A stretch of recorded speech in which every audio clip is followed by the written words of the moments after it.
Today on Watch a Growing Man Struggle to Put His Toys Together. Radical Stegosaurus here. Today we have this big old box. Let's take a look and see what's inside.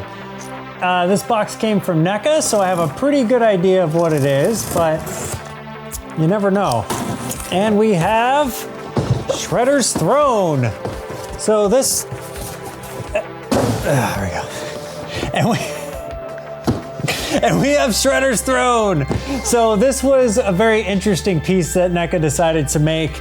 There was a deleted scene from the second film where Shredder was sitting on this throne made out of like surfboards and all kinds of junk, you know, because he's in the junkyard in the movie. And I guess for whatever reason, NECA decided, you know what, let's make that. I honestly don't really know what to expect with this one. And I'm not really entirely sure where I'm gonna put it either, because it's a little bit of an odd piece. I'm kind of wondering if I'm gonna have to assemble anything, and it looks like I don't. It just kind of comes pre-put together for the most part.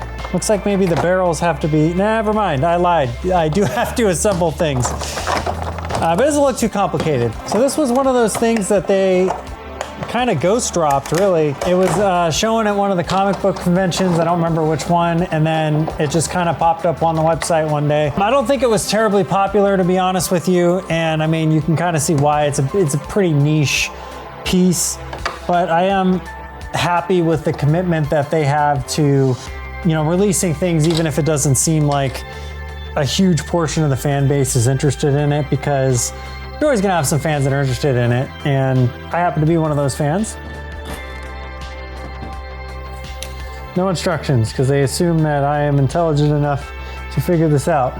Today on Watch a Growing Man Struggle to Put His Toys Together. I like how there's this little propane tank, and the spot for it is like way in the back where you won't see it. That's very odd. All right, so there is Shredder's Throne of Garbage all put together. It's got, you know, it's got the barrels, it's got this little propane tank that's hidden in the back. I mean, just looking at it, it's not bad. It's not amazing either. Like the base looks, I don't know, it's just not like super detailed. I'll give them some credit. It's definitely a deep cut, but it's the kind of stuff that, what else are you gonna make? You know, they've done everything else but Paige Turco. Please give us Paige Turco, April. She was in 2 of the movies. But once we have that figure, there's really not anything else that they could do that I could think of. I mean, unless they want to do like Chief Stearns for some reason, and people are already complaining about buying Danny and some of these other characters.